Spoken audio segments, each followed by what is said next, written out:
साधो भाई साहिब की गत जात न जानी, जा पर मिहर करे सोई ज्ञानी। आज हम आपको संध्या बंदन पार्ट 6 बता रहे हैं, जिसमें हम आपको पार्ट 6 में पलटू साहब की वाणी के माध्यम से आपको बताने का प्रयास करेंगे, समझाने का प्रयास करेंगे। बहुत दिव्य ज्ञान है इसमें। साधो भाई साहिब की गति, उस साहिब की गति जो जान लेगा, कौन जानेगा कि जा पर मेहर करे सो ज्ञानी। इस पर जो मेहर करेगा, जिस पर सतगुरु की दया दृष्टि होगी, वही जान सकता है। सब लोग जान ही नहीं सकते, समझ ही नहीं सकते इस ज्ञान को। जिस पर सतगुरु साहब की दया दृष्टि होगी, वही इस ज्ञान को समझ सकता है। कि कब कबीर ने पढ़ी गायत्री, कब सदना पढ़ो कुराना। वह जलहा वह जाति कसाई, चढ़ चढ़ गयो विमाना। कब गणिका ने योग कियो है, कब कियो रैदास तपस्या। साक्षात बैकुंठ सिधारो, वह चमार वह बैस्या। वह दान पुण्य कब कीन अहिल्या, कब सबरी जग कराई। वह भलनी वह ऋषि कलंकी, अचल मोक्ष पद पाई। तीर्थ व्रत गेद कब कीनो, कब कीन अजामिल पूजा। पलटू दास संतन बलिहारी, मौसम नीचन दूजा। सत्यनाम तुलसी साहब कहते हैं। पलटू साहब की वाणी तुलसी साहब ने समझाया है इस पर। कहते हैं कि कबीर, पलटू साहब ने कहा, कबीर ने कब गायत्री पढ़ी थी। कबीर साहब का आज तक इतिहास में नाम दर्ज है। लोग उनको भगवान की तरह पूजते हैं, न जाने कितने उनके पूजक हैं। भगवान से ज़्यादा लोग आज कबीर को पूज रहे हैं। और कबीर भगवान नहीं थे, कबीर भगवान नहीं थे। कबीर एक मार्गदर्शक सच्चे गुरु थे, जो लोगों को सही दिशा बताया, सही रास्ता बताया, एक मार्ग बताया। एक तत्व ज्ञान का पीढ़ी कबीर से ही मानी जाती है। निर्गुण शाखा के प्रवर्तक माने जाते हैं कबीर साहब। उन्होंने कभी गायत्री का, आप लोग कहते हैं गायत्री बिना पढ़े, और हमारे ऋग्वेद में गायत्री का जाप करने के लिए लिखा गया है, लेकिन उनको तो गायत्री कभी पढ़े ही नहीं, क्योंकि जुलाहे घर में पालन पोषण हुआ, नीमा नीरू के यहाँ पालन पोषण हुआ, और फिर जुलाहे गिरी पूरी जीवन करते रहे। फिर उनको मौका कब मिला, और अपने घर में जुलाहे का काम करते थे, शाम को सत्संग सुनाते थे। उनके बेटे का नाम कमाल था। एक दिन संयोग की बात है कि सत्संग सुना रहे थे, उनके घर में खाने के लिए कुछ नहीं था, इतनी गरीबी थी। तो एक सेठ उनके गांव में दुकान किए हुए थे। तो कबीर साहब ने कमाल अपने बेटे से कहा, कमाल चोर थे, कबीर साहब गुरु थे, सदगुरु थे, महापुरुष थे, और उनका बेटा चोर था। तो कमाल से कहा कि बेटा, तुम इधर उधर की चोरियां करते हो, उससे अच्छा है मेरे साथ तुम चल के चोरी करो। बोले कहाँ? बोले तुम भी चोरी करोगे? कबीर से कहा कमाल ने कि क्या आप भी चोरी करेंगे? बोले हाँ, साथ में चलेंगे। चोरी भी करते हैं तो कैसे करते हैं संत? कबीर और कमाल सब लोग सत्संग में बैठे हैं, भोजन कराना है शाम को, सत्संग घर पे होता था, सबको शाम को भोजन कराते थे। सेठ के यहाँ गए, सेठ सो रहे थे। एक बोरा, कमाल पहलवान था, एक बोरा उठा लेकर चला आया। तो जब सेंध फोड़ कर लाए थे, कबीर और कमाल दोनों लोग मिलके गए, सेंध फोड़ा ले आए। लेकिन जब कबीर साहब, वो कमाल बाहर लेकर के जब बोरा आया, तो कबीर साहब ने कहा कि बेटा कमाल, उस सेठ को बता दिए हो कि मैं एक बोरा लिए जा रहा हूँ, सुबह ढूंढेगा तो नहीं, परेशान तो नहीं होगा? बोले कभी चोर ये भी बताता है चोरी करके कि हम तुम्हारा सामान लिए जा रहे हैं? वो कभी ये बताएगा? कबीर साहब ने कहा नहीं, ये धोखा होगा। चोरी तो करते हैं लेकिन धोखा नहीं करते, हम विश्वासघात नहीं करते। हम चोरी किए हैं, उसको बता देते हैं कि हम चोरी किए हैं, हमारे घर में नहीं था, हम ले लिए हैं, तुम्हारे यहाँ से ले जा रहे हैं। उस ज़माने में तो चला गया था, इस ज़माने में तो नहीं चलेगा। कमाल हिम्मत बांध कर गया, चोर की हिम्मत देखिए, हिम्मत बांध कर गया, सेठ को जगाया कि हमने तुम्हारा एक बोरा चुराया। सेठ उठा लाठी लेकर, लेकिन कमाल झटके से, चोर तो चोर, झटके से बाहर आ गए। सेठ लाठी लेकर जब बाहर आया, कबीर साहब खड़े थे। लाठी हुआ आया। कबीर साहब ने कहा, अपना एक दोहा सुनाया सत्संग का। उस तुरंत कबीर साहब के चरणों में गिर गया। बोला, आप महाराज इतनी रात को? बोले, मैं चोर मैं ही हूँ, तुम्हारा एक बोरा गेहूँ लिए जा रहा हूँ। मैंने सोचा परेशान होंगे तो बेटे को साथ में लेके आया था कि एक बोरा तुम्हारा ये राशन लिए जा रहा हूँ, इसकी मुझे ज़रूरत है, और जब होगा तो हम आपको व्यवस्था करके दे देंगे। तो बोले, महाराज ये तो आप दिन में भी कह सकते थे। बोला, नहीं, कह सकता था लेकिन उस समय याद नहीं था, और अब चोरी करने की ज़रूरत थी क्योंकि आप सो रहे थे और हमें सामान ज़रूरत थी क्योंकि वो लोग बैठे हैं भोजन करने के लिए, इसलिए। लेकिन जब ले आए तब मुझे सतगुरु ने याद दिलाया कि चोरी किए हो लेकिन धोखा मत देना। चोरी तो किए हैं लेकिन धोखा नहीं देना चाहते थे, इसलिए तुम्हें बता दिया। वो उनके चरणों में गिरा। बोला, महाराज एक क्या 10 बोरे ले जाना हो 10 बोरे ले जाइए। ऐसे ऐसे संत थे कि जो चोरी करते थे वो भी बता देते थे, किसी को धोखा नहीं देते थे, कपट मन में नहीं रखते थे। कूट कपट ईर्ष्या द्वेष नफरत से मुक्त होते हैं, वही तो संत होते हैं। और कूट कपट ईर्ष्या द्वेष भरा रहे प्रपंच, वही कहा गया है परपंच। जो दूसरे की बातों को लिए उलझा फिरे उसे परपंच कहते हैं, और जो निज कामों के लिए अपने आत्म तत्व के लिए जीवित रहे उसे तो ही संत कहते हैं। कबीर साहब ने कभी गायत्री नहीं पढ़ी। पलटू साहब कहते हैं कभी गायत्री नहीं पढ़ी, लेकिन ऐसे सतगुरु का ज्ञान दे गए कि जिससे आज दुनिया रिसर्च कर रही है। सदन कसाई था। सदन कसाई की आप लोगों ने कहानी सुनी होगी। सदन कसाई था, कसाई का काम करता था। एक दिन एक बकरे को काटने जा रहा था, तो एक दिन एक मेहमान आ गया उसके घर में। तो जिंदा बकरा था, शाम हो गई थी, रात का मामला था। उसने बोला, कुछ अंग को मैं काट लेता हूँ, बाकी इसको जिंदा रखता हूँ, कल काटूंगा। तो बकरे ने कहा कि ये तो लेखा जोखा जन्म जन्मांतर का चला आया है, कभी तुमने मुझको काटा है, कभी मैंने तुझको काटा है, और कभी मैंने तुम्हें आधमरा नहीं काटा है, आधा काट के आधा नहीं छोड़ा है। और ये तू नया खेल क्यों खेल रहा है मेरे साथ? अरे काटना है तो एक बैग काटना, काट, मैं तुझे काटूंगा। लेकिन कभी ऐसा खेल नहीं खेला है और तू भी मेरे साथ ऐसा खेल नहीं खेल सकता। अगर खेलना ही है तो नया खेल करके देख, मैं भी ऐसा करूँगा। उसके ज्ञान से सदन कसाई को वैराग उत्पन्न हो गया था, संत बन गया था। ऐसा संत हुआ कि आज भी उसका इतिहास पुराणों में सदन कसाई का नाम दर्ज हो गया। गणिका एक वेश्या थी, वैश्या थी। दिन रात उनका पेशा था, शरीर बेचना उनका पेशा था। एक दिन की बात है कि एक दिन बरसात हो रही थी और बारिश बहुत ज़ोरों की हो रही थी, और एक संत जी उसी पास में रहते थे। अपने कुटी तक को नहीं पहुंच सकते थे, बहुत तेज़ों की बारिश हो रही थी। और उनके पास में एक तोता था, वो राम राम कहता था संत के पास में। वो अपने से ज़्यादा तोते की परवाह करते थे कि उन्होंने सोचा कि मैं मर जाऊं कोई फर्क नहीं, लेकिन मेरे कारण ये तोता मर जाए बहुत दुख होगा। और अभी मेरे कुटिया बहुत दूर है, इतनी भारी बारिश में इतने उसमें मैं कैसे पहुंचूंगा। बहुत तेज़ आंधी तूफान चल रही थी और घर कुटिया तक, क्योंकि वो गांव से बाहर लोग संत लोग ज़्यादातर कुटी बनाते हैं। उन्होंने कहा कुटिया तक मैं पहुंचूंगा कैसे। जो यहाँ पर गणिका वेश्या रहती थी उसी के दरवाजे के पास में खड़े हो गए।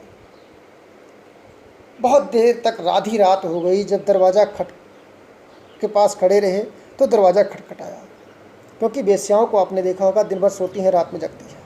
वेश्याओं का काम है दिन भर सोना और रात भर जगना, इसलिए दिन में सत्पुरुष लोगों को सोने के लिए मना किया गया है कि दिन में मत सोए। रात में जगते हैं और दिन में सोते हैं, वो वेश्याओं का काम है। हमारे साहब पलटू साहब समझा रहे हैं, बता रहे हैं कि गणिका के दरवाजे पर खड़े साधु राम राम कर रहे हैं, तोता टी टी कर रहा है, आवाज़ कर रहा है। बहुत निराश हो गए संत, सोचा बारिश नहीं निकलेगी तो बोले दरवाजे मालिक, घर के मालिक को आवाज़ दे देता हूँ। दरवाज़ा खटखटाया। गणिका तो रात में जगी रही थी और बारिश का मौसम था, कोई ग्राहक भी नहीं आया था। गणिका ने सोचा कि कोई ग्राहक भी नहीं, चलो आ गया, ये भगवान का शुक्र है। कि कोई ग्राहक मेरे पास आया लेकिन जब देखा एक लाल वस्त्रधारी जोगी सन्यासी को तो निराश होने लगी। संत ने कहा, बेटी घर के अंदर नहीं बुलाओगी? जैसे ही संत ने बेटी कहा, गणिका रोने लगी, फक कर रो पड़ी। ऐसा रोई कि बहुत देर तक रोती रही, चरण पकड़ के रोती रही। संत ने कहा, क्या हुआ बेटा, क्यों रो रही हो? क्या दुख हो गया तुम्हें? दुख तो मुझे होना चाहिए, जो बारिश में मैं भीग रहा हूं, तुम तो घर के महलों में हो, तुम्हें क्या दुख हो सकता है? तुम तो ऐश की जिंदगी जी रही हो, रात में भी सजी खड़ी हो, तुम्हें क्या दुख हो सकता है? किस चीज की दुख है तुम्हें? गणिका ने कहा, महाराज मुझे दुख और कुछ नहीं है, मुझे दुख तो सिर्फ इस बात का है कि जब से मैं यहाँ आई तब से आज तक मुझको किसी ने बेटी नहीं कहा है। सब लोग शरीर नोचना चाहते हैं, मेरे बारे में कोई नहीं सोचता, और आज तक मुझे कोई प्रेम से बुलाया नहीं। बेटी शब्द आपके मुंह से निकलते ही मुझे अपने बचपन के माँ बाप की याद आ गई, लेकिन मैंने बचपन में माँ बाप को देखा था और वो चेहरा शक्ल याद नहीं। मैं कब यहाँ कोठे पर बैठा दी गई मुझे पता नहीं। मैं अपने माँ बाप को भी नहीं देख पाई। मैं बेटी कहने के लिए तरस गई, मुझे किसी ने बेटी आज तक कहा ही नहीं। जब से मैं बड़ी हुई तब से कोई बेटी कहा नहीं। आपके मुख से बेटी शब्द सुन करके मुझे रोना आ गया कि मैं धन्य हो गई जो आपके मुख से मैंने बेटी शब्द सुन लिया। गणिका इतना ज़्यादा प्रभावित हो गई, संत को कुटिया में लेकर अंदर गई। बोली, महाराज आप हमारे यहाँ आए हैं, मैं एक वेश्या हूँ, मशहूर वेश्या हूँ, आपका मेरे यहाँ रहना क्या उचित होगा? लोग क्या कहेंगे कि एक संत एक वेश्या के घर में रहा रात भर? संत ने कहा, बेटी समाज को अगर देखेंगे तो हम अपने को दुखी करेंगे। समाज को देखकर अगर हम काम करें तो समाज हमें दुख देना चाहता है, हमें दुखी देखना चाहता है। समाज दुख देने में ही उसको आनंद आता है, और हमें सुखी भीतर से निकालनी पड़ती है। और जो सच होता है फैसला उस दरबार में, यहाँ के लोग अपने हिसाब से फैसला करते हैं, लेकिन उस दरबार में सच का ही फैसला होता है। हमारी दृष्टि सच्ची है, हमारी स्वभाव सच्चे हैं, हमारे गुण सच्चे हैं, अच्छे हैं, तो उसका फैसला ऊपर वाला करता है, वो सही न्याय करेगा। इस दरबार में फैसला तो उसमें सज़ा माफ़ भी हो सकती है, छोड़ भी सकते हैं, लेकिन वहाँ कभी माफ़ नहीं होगी। इसलिए वहाँ के बारे में मैं सोचता हूँ, यहाँ के बारे में नहीं सोचता। और ये लोग जो हंसने वाले हैं, जो कहने वाले हैं, ये इस समाज वाले यहाँ के बारे में सोचते हैं, वहाँ के बारे में नहीं सोचते, इसलिए वो हंसते हैं। नहीं तो कोई किसी पर हंसता क्यों? जो तुम्हारे भीतर वो उसके भीतर, जो तुम खाते वो खाता है, हंसने का कोई सवाल ही नहीं पैदा होता। तो संत कहते हैं कि मैं ऐसी बातों से मैं खुश रहता हूँ कि जो लोग मेरी बुराइयाँ करते हैं, जो मेरी निंदा करते हैं, उस पर मैं सुधार लाता हूँ। मेरी दृष्टि देखने की फ़र्क है, वो मेरे लिए बुराई करते हैं, लेकिन मैं उनके लिए अच्छा सोचता हूँ कि भगवान इनका भी भला करे, मेरे जैसा इनको भी बनाए, इनको भी सद्बुद्धि दे, इनको भी ज्ञान दे। वो भले मुझे गालियाँ दे, लेकिन मैं उन्हें कभी गाली नहीं देता। अरे इसे करते करते सुबह 4 बज गई। 4 बजते ही सो तोता, जो ठंड के मारे कांप रहा था, थोड़ा गर्मी आई शरीर में, तोता राम राम करने लगा। और तोते की मधुर राम राम की आवाज़ सुनते हुए गणिका भी राम राम करने लगी। संत भी प्रातःकालीन हो गया था, राम राम करने लगे। राम राम करते करते सुबह हो गई, राम का नाम जपने लगे। और इस राम नाम के जप से गणिका पूरी रात, जो पूरे जीवन में सुख नहीं प्राप्त किया था, वो कुछ क्षण में राम नाम जपने से उसको जो आनंद प्राप्त हुआ, वो तुरंत संत के चरणों में गिरी और बोली, मुझे महाराज अपना शिष्या बना लीजिए, मुझे इस नरक योनि से निकाल लीजिए। आपने बेटी कहा है तो बेटी का उद्धार भी कर दीजिए, आपके हाथों से ही शायद मेरा उद्धार लिखा है। तो वही लिखा है, सुआ पढ़ावत गणिका तर गई। तोता को पढ़ाते पढ़ाते तोता संत जी उसी के पास छोड़ चले गए थे, एक सहारा दे गए थे। और सुबह तोता जगा देता था, 4 बजे राम राम करता था, और गणिका धंधा छोड़ करके संत बन गई और वो राम राम का जाप करने लगी। तो हमारे पलटू साहब कहते हैं, एक संत रविदास जी आज तो उनका बहुत आश्रम बना हुआ है। संत रविदास जी हुए। संत रविदास जी चमार घर में जन्म लिए थे, जहाँ पर जूता चमड़े का कारोबार होता था। रविदास घर चमार घर, कूटे चाटे चाँव, उसको चमड़े को खूंदते थे और दांतों से काटते थे धागा। लेकिन चमार घर में जन्म लिया था। लेकिन संत रविदास उनको कहा जाता है। उनके कोई संतान तो नहीं थी, जो उनकी शादी हो गई थी, लेकिन अपना धंधा बंद नहीं किया, पूरा जीवन धंधा नहीं बंद किया। लोग कहते हैं कि घर छोड़कर लोग चले जाते हैं तभी संत होते हैं, लेकिन रविदास ने कभी घर नहीं छोड़ा। जुलाह के घर में कबीर पैदा हुए, कभी घर नहीं छोड़ा। गणिका वेश्या थी और उसी घर में संत का जीवन यापन किया। गणिका वेश्या स्व पढ़ावत गणिका तर गई, कभी वो कुटी बनाकर अलग रहने नहीं गई। रविदास अपने घर में कुटी बनाकर रहते थे। एक दिन की बात है कि रविदास चमार जो थे, संत रविदास जी, वो जूता सीने का काम कर रहे थे। एक दिन उनके घर में परीक्षण के लिए भगवान आए। उनको संत के वेश में आए और जूता बनवाई के दक्षिण रूप में उनको पारस पत्थर दे गए। बोले इसको लोहे में छुआ देना, सोना बन जाएगा, तुम अमीर हो जाओगे, तुम्हारी झोपड़ी महल बन जाएगी। तो रविदास जी महाराज ने कहा, रविदास जी महाराज ने कहा कि हमको इस पत्थर की ज़रूरत नहीं है। मैं मेहनत से कमाता हूँ, खाता हूँ, हक हलाल की कमाई खाता हूँ, मेहनत की कमाई खाता हूँ, और ये पत्थर अगर आपको देना ही है तो आप उस छप्पर में मेरे पहुँच दीजिए, रख दीजिए मेरी मड़ैया में। जब आप पैसा दे दीजिएगा तो ये ले लीजिएगा। मैं एक पैसा छोड़ता भी नहीं, जितनी मेरी मजदूरी है वो मैं लेता हूँ और उस मजदूरी के बल पर ही मैं खाता हूँ, और मुझे दूसरे के सहारे की ज़रूरत नहीं है। कि भीख न मांगे संत जन चुन चुन मोती खाएं। संत जो होते हैं भीख नहीं मांगते। आपने संत को भीख मांगते नहीं देखा होगा। जो दुनियादारी में फंसे हुए हैं, जो गृहस्थ से भी गिरे गुजरे हैं, जो नट से भी गिरे गुजरे हैं, वो भीख मांगते हैं। भीख संत नहीं मांगते। तो रविदास चमार ने कहा कि वहाँ रख दीजिए। 1 वर्ष के बाद में जब रविदास के घर में फिर दोबारा वो संत लौट के आए तो देखा वो मड़ैया की मड़ैया वही है। रविदास से पूछा, क्यों भाई, पैसा तो मैं तुम्हारा लेकर आया, लेकिन तुम्हारा महल वहीं का वहीं है, तुमने सोना नहीं बनाया? बोले सोने की क्या ज़रूरत, सोना तो मेरे भीतर है। उस भीतर के सोने से जो काम चल जाता है तो बाहरी सोने की क्या ज़रूरत। मैं भीतर से सो रहा हूँ, मेरे पास भीतर का सोना है, खजाना है मेरे पास, और ये तो सोना क्षणिक है, थोड़ा सा बनेगा चला जाएगा। पर पत्थर जिसके पास मिल गया हो वो भी क्या है। उस कबीर साहब ने, उस रविदास जी ने एक बार गंगा कठौती में पायल एक का गिर गया था और उसी में पायल ढूंढ के निकाल दिया कि मन चंगा तो कठौती में गंगा। गंगा प्रकट कर दी थी कठौते में, जिसमें चमड़ा धुलते थे, उसी में गंगा जल मरकर चरणोदक मानकर एक सेठ जी आए थे। उनका काम पूरा हो गया तो चरणोदक मानकर उस चमड़े वाला पानी पी लिए।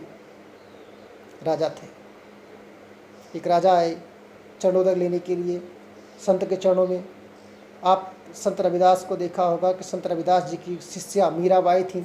मीराबाई ने गुरु रविदास को अपना गुरु बनाया था। न जाने कितने पद भजन गाए। ऐसा महान गायक मीराबाई को बना दिया, ऐसा संत बना दिया कि दर दर कृष्ण का हरि नाम भजन करती रहीं। रविदास जी सतनामी थे, लेकिन मीराबाई कृष्ण के भजन में अपना पति मान लिया था बचपन में ही, उनको जागृति हो गई थी। और आगे हमारे पलटू साहब बताते हैं कि दान पुण्य कब की अहिल्या। सब अहिल्या तो ये तो मनुष्य थे, अभी तक मनुष्यों की बात चल रही थी, लेकिन अब आ गए अहिल्या पर कि अहिल्या तो पत्थर की चट्टान थी, उसने कौन सा दान पुण्य किया था। कोई दान पुण्य कर सकती थी क्या? नहीं किया सकती थी। वो पत्थर की शिला थी, लेकिन एक टक ध्यान लगा दिया उसने, उस चट्टान अहिल्या ने ध्यान लगा दिया, क्योंकि गौतम ऋषि की पत्नी थी और इंद्र छल के द्वारा गौतम बनकर उनके घर चले गए और अहिल्या का हरण किया, उनका सतीत्व नष्ट किया। और गौतम ऋषि उसी ब्रह्म मुहूर्त में आ गए और दोनों को श्राप दे दिया। इंद्र को भी श्राप दे दिया कि तुम्हारे पूरे शरीर में भग हो जाए। आज तक कहीं इंद्र का फोटो नहीं लगता।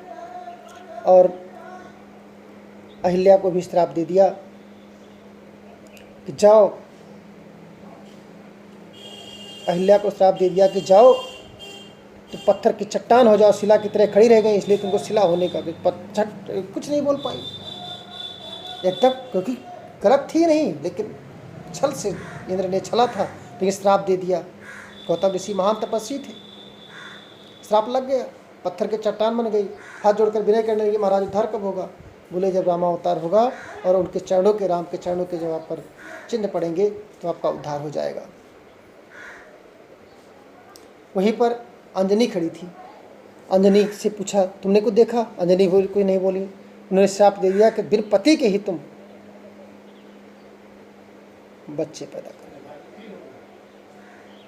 अंजनी का पुत्र हनुमान के पति बहुत दिन बाद भी पुत्र पहले हो गया था। और हनुमान जी के गुरु का नाम जानते हैं? हनुमान जी के गुरु जो थे मतंग ऋषि थे। मतंग ऋषि के आश्रम में रहती थी और उन्हीं मतंग ऋषि के आश्रम में आगे हमारे जो पलटू साहब कहते हैं, उन्हीं मतंग ऋषि के आश्रम में एक सबरी नाम की दासी रहती थी। सबरी मांसाहारी खानदान में, भील जात में पैदा हुई थी, मांसाहारी खानदान में पैदा हुई थी। लेकिन जब उसकी शादी तय हुई तो ससुराल वालों ने मांसाहार का प्रयोग मांगा कि मैं मांसाहार भोजन नहीं करूँगा। सबरी ने सोचा कि मेरे कारण, मेरी शादी के कारण, मेरे कारण 4 निर्जीव जानवर मारे जाएंगे। और एक कहानी चलती कहाँ से है कि जब एक बार सबरी की माँ गर्भवती थी तो संत के सत्संग में जा रही थी, तो वहाँ पर सत्संग सुना था। तो वहाँ पर संत जी प्रवचन सुना रहे थे कि मांसाहार करना बहुत सबसे बड़ा पाप है। और ये सबरी के कानों में पड़ा था, गर्भ में जो सब, इसीलिए और गर्भवती औरतों को, जिसके बच्चा होने वाला होता है, उसको कहा जाता है कि धार्मिक सत्संग में जाया करें ताकि बच्चा धार्मिक बने। अगर उसके साथ शराबी और मांसाहारियों का बसेरा होगा तो बच्चा मांसाहारी होगा। अगर सत्संगों के समाज आते हैं, सत्संग सुनते हैं, तो वो बच्चा सत्संगी होगा, धार्मिक होगा।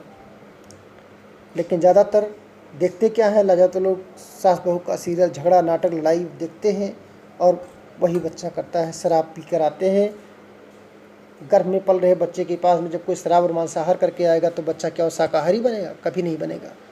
इसलिए हमारे साहब कहते हैं सबरी के गर्भ में वो संस्कार बीज पल गया था जो उसको भक्त बना दिया, भगवान से मिला दिया। अपने बच्चे को भक्त से, भगवान से मिलाने के लिए आपको भी कुछ कष्ट सहना पड़ेगा। हमारे साहब कहते हैं, पलटू साहब कहते हैं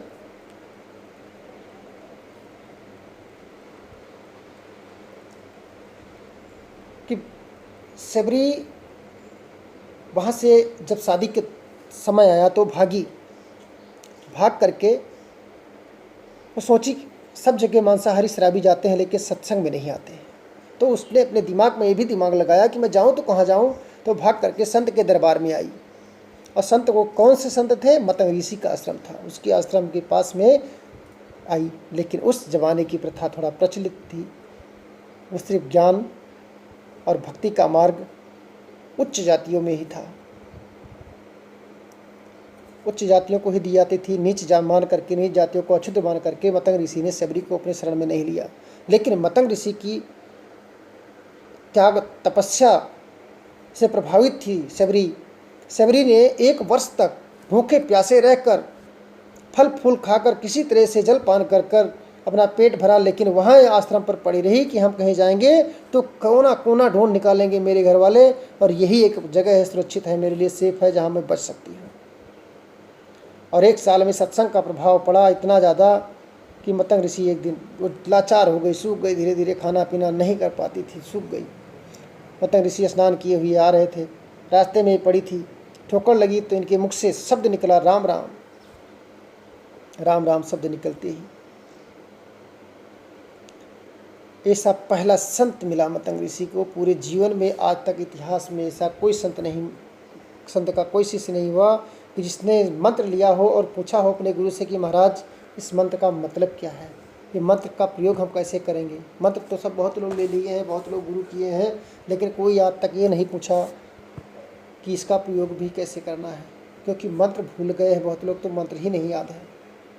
मैं आप लोगों से ही कहना चाहता हूँ कि संत मतंग ऋषि जैसा और उनका शिष्य हो तो सबरी जैसा तभी भगवान मिल सकते हैं। सबरी ने तुरंत पूछा कि महाराज, आपने राम नाम जो दिया है तो राम मिलेंगे कब? मतंग ऋषि भी आश्चर्यचकित हो गए कि ऐसा तो पहला चेला मिला कि जिसने तुरंत पूछ लिया। मतंग ऋषि ने कहा कि भगवान राम तुम्हारे पास में है तो तुम्हें यहीं मिलेंगे, और कहाँ मिलेंगे? तुम इसी नाम के सहारे तुम्हें मिलने जरूर आएंगे। लेकिन सबरी इतने से संतुष्ट नहीं हुई।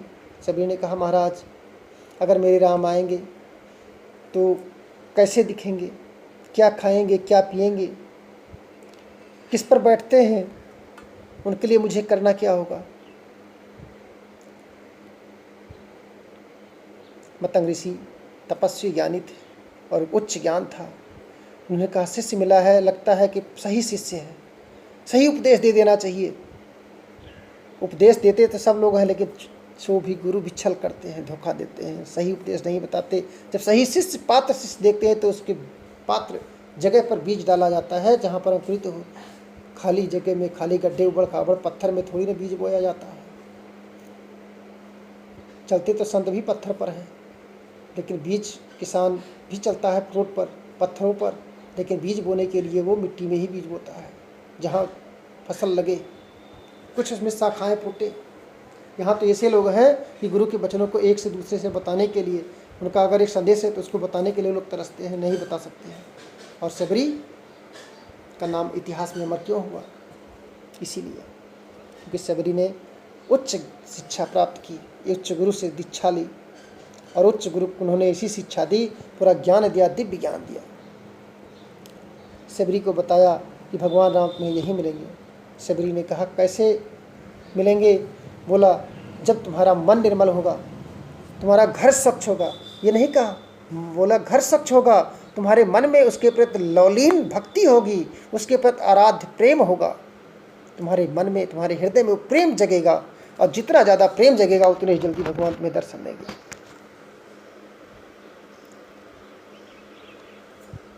बोले, किस सेज पर बैठेंगे? बोला, वो सेज फूलों की सेज है, सतगुरु का फूलों का सेज, फूल जहाँ सुगंध महकता हो। फूलों की सेज इसलिए कहा गया क्योंकि जिसके खुशबू से पूरा संसार महक रहा हो। फूल होती है सुगंध, फूल में सुगंध होती है, लेकिन सुगंध शब्द कहा जाता है, सुगंध दिखती नहीं है। उसी तरह से जो दिखता नहीं है फिर भी महक रहा है पूरे संसार में, उसका नाम की चर्चा हो रही है, वो सुगंध, उस सेज पर बैठते हैं।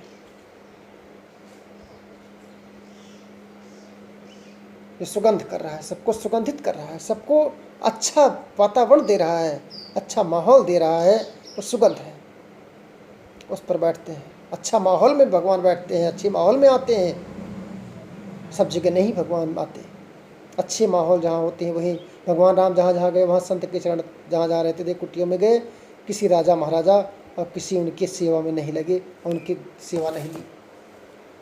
हित मित्र, नीच जात, भील जाति, इन लोगों को, आदिवासियों को शरण में लिया, बंदरों को शरण में लिया, लेकिन किसी राजा महाराजा की सेवा स्वीकार नहीं की, नगर में नहीं गए। सबरी कोई यज्ञ नहीं किया क्योंकि गरीब थी, कोई जप नहीं किया क्योंकि अनपढ़ थी, कोई तप नहीं किया क्योंकि वृद्ध थी, जवानी से वृद्ध हो गई क्योंकि अनपढ़ गंवार थी, तब तक तो इसी में लग गया, सिर्फ गुरु की सेवा में लग गई। सिर्फ एक काम किया उसने कि मतंग ऋषि की सेवा में लग गई, उसको सच्चा शिष्य मानकर मतंग ऋषि ने अपने आश्रम में रख लिया, सेवा में लगा लिया। लेकिन कुछ समय बाद वहाँ के जो विद्वान ऋषि और लोग थे, उन लोगों ने उसको कलंकी साबित कर दिया, तो मतंग ऋषि ने उसको अलग कुटी बनाने के लिए आदेश दे दिया। अलग कुटी बना लिया।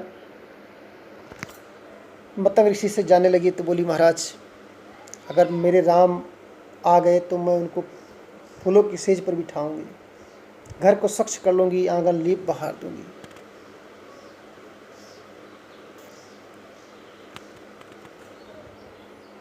आंगन कहते हैं इस हृदय को, हृदय में कूट कपट ईर्ष्या द्वेष दंभ न रह जाए, किसी के प्रति, सबके प्रति प्रेम जाग जाए, तो आंगन समझो तुम्हारा साफ हो गया।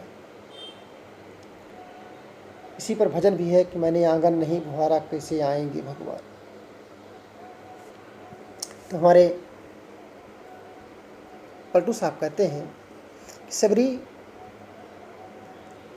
गुरु महाराज की सेवा करते करते धन्य हो गई और गुरु महाराज की सेवा इतना ज़्यादा किया कि उनसे दिव्य ज्ञान प्राप्त कर लिया। और वो ज्ञान तो पूछ लिया कि महाराज मैं वो तो कर लूँगी, लेकिन अगर मेरे भगवान मिल भी गए तो उनको मैं क्या खिलाऊंगी। तो बोले जूठे बेर। जूठे बेर का मतलब लोग बेर जो खाने वाली बेर है इसको मानते हैं। जूठे बेर मतलब जो झूठा संसार है वो भगवान को खिला देना है, झूठे संसार से मुक्त कर देना है कि मुझे सच्चे मार्ग पर लगा दो, सत्य मार्ग पर लगा दो। सत्य मार्ग पर लगने वाला ही झूठे बेर को भगवान को खिला देना है। भगवान से मिलने के बाद झूठे बेर भगवान को खिला दो। तो मुझे ये सब झूठे बेर नहीं चाहिए, मुझे तो सतलोक चाहिए, सचखंड चाहिए। ये झूठे बेर से हमें कोई मतलब नहीं। झूठे बेर इनको कहा है, संसारियों को कहा है कि जो भगवान से विमुख हैं। और लोग झूठे बेर मान रहे हैं। पलटू साहब कहते हैं कि झूठे बेर लोग इसको मानते हैं कि फल कोई होगा। जूठा खिलाती थी, सबरी खा खा के दे देती। वो अपने सीरियल देख लिया होगा, उसमें जान देगा। लेकिन झूठे बेर नहीं, झूठे बेर उसको कहा है कि जो बैर भाव रखते हो। संसारी लोगों को झूठे बेर कहा सबरी ने। सबरी ने कहा कि हमको सच्चा मार्ग चाहिए, सत्य का मार्ग चाहिए, सतलोक चाहिए, झूठे बेर आप खा लीजिए।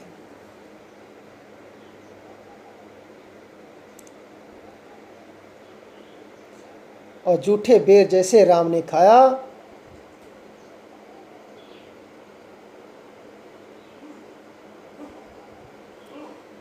और सबरी बेर खाते ही जब विदा किया तो मोक्ष हो गया। झूठे बेर खाया तो सतलोक पहुंच गई। बोलो सबरी माता की जय। आगे हमारे साहब कहते हैं, पलटू साहब, जटायु गिद्ध जात के मांसाहारी खानदान में पैदा हुए, पूरा जीवन मांस खाया। जटायु तीर्थ व्रत कौन से मंदिर में पूजा पाठ करने गए थे, कौन से यज्ञ जब तप करने गए थे, लेकिन भगवान के हाथों उनका दाह संस्कार हुआ। भगवान की गोद में उनको मरने का सौभाग्य प्राप्त हुआ। किस वजह से? अंतिम अवस्था में मुख से भगवान का नाम लेने के कारण।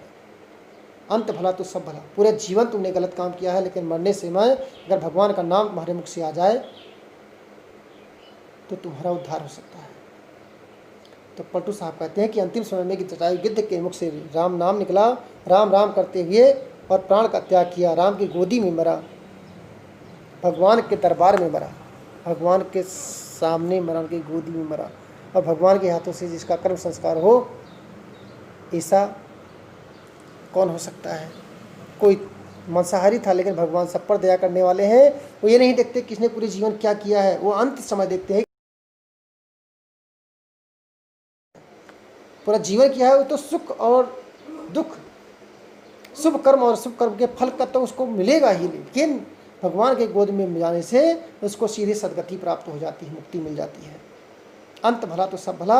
अगर अंत में सुख दुख के चक्कर में फंस रह गए तो पूरा जो सत्संग हमारा है अंत समय के लिए है। अभी खटरामायण की हम और रत्न सागर की बातें आपको बताएंगे, बहुत विस्तार से हम चैनल चलाएंगे। कोई देखे ना देखे उसका हम काम है, बताना हमारा काम है। हम अपना काम करेंगे, उसका काम करेंगे। मैं जानता हूँ कि चैनल लोगों को अच्छा लग रहा होगा, लेकिन किसी के पास टाइम नहीं है, किसी के पास समय नहीं है।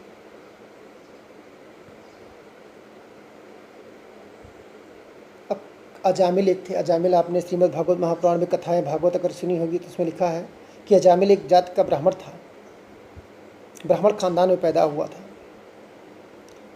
और उसके पंडित पुजारी के घर में पैदा हुआ। लेकिन ये अजामिल जो था गुरु विद्या सीखने गया, ये भी गुरुकुल गया, अजामिल भी गुरुकुल विद्या में गया, पढ़ा लिखा, खूब सत्संग सीखा। लेकिन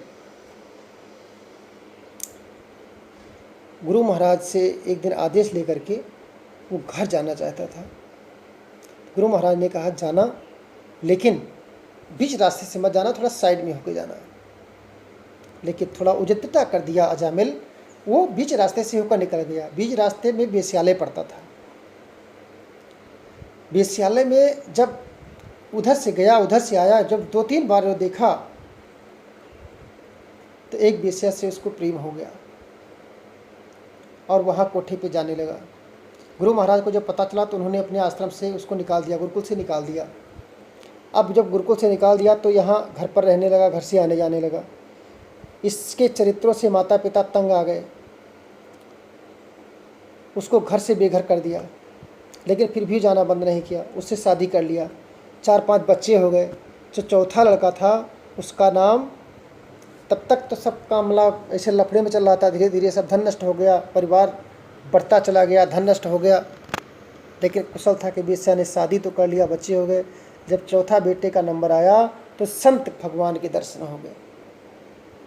एक संत उसके दरबार पर रुके तो अजामिल ने कब ज्ञानी तो था ही संत, वो संत गुरु के कम से कम कि सोचा कि वो अनजान संत थे, उनके दरवाजे पहुंच गए। नहीं, जान पात का जो संत होता है, जो क्षेत्रीय होता है, वो जानता है कि ये गड़बड़ आदमी है तो नहीं आता। लेकिन अनजान व्यक्ति तो संत होते हैं। उन्होंने भोजन की इच्छा थी, उनके यहाँ भोजन मांगा। तब वो दोनों अजामिल दोनों प्राणी आए, बोले महाराज मैं तो नीच अछूत वेश्या से शादी किया हूँ, अब मेरे घर का भोजन करेंगे। मैं अब छिपाना नहीं चाहता क्योंकि मैं बिल्कुल मरने के कगार पर पहुँच गया, बीमार हो गया, चौथापन आ गया, तो मैं कुछ नहीं करना चाहता। आपको बदनाम नहीं, आपको गलत रास्ते पर मैं धोखे में नहीं रखना चाहता, बस सब कुछ स्पष्ट कर देना चाहता हूँ, इसलिए मैं आपको बता दिया। संत ने कहा हमसे इससे कोई मतलब नहीं है, लेकिन मेरी एक बात सुनो, मैं आपके यहाँ भोजन तो करूँगा, लेकिन दक्षिणा स्वरूप मेरा ये होगा कि आपका जो अब बच्चा होने वाला है, चौथा लड़का जो होने वाला है, उसका नाम नारायण रख देना। चौथा लड़का जो हुआ, अजामिल ने संत के आदेशों के अनुसार नारायण रख दिया। और जब वृद्धावस्था आ गई, मरने की कगार पर पहुंचा, तो नारायण नारायण जपते हुए प्राण निकल गए। यमराज के दूत लेने के लिए उसको आए, लेकिन विष्णु भगवान के पार्षद भी पहुँचे, बोले हमारे दरबार का वासी होकर हमारे दरबार का वासी है। अंत में फैसला हुआ कि अंतिम समय में जिसका नाम लेते जाता है पहले वो वही जाता है। बोलो विष्णु भगवान की जय। तो पलटू साहब कहते हैं कि ये सब तो सहज में ही तर गए। और पलटू साहब कहते हैं कि पलटू दास संतन मलहरी, मैं उन संतों के चरणों की बलिहारी करता हूँ कि जिन्होंने इन लोगों के जीवन को उद्धार कर दिया।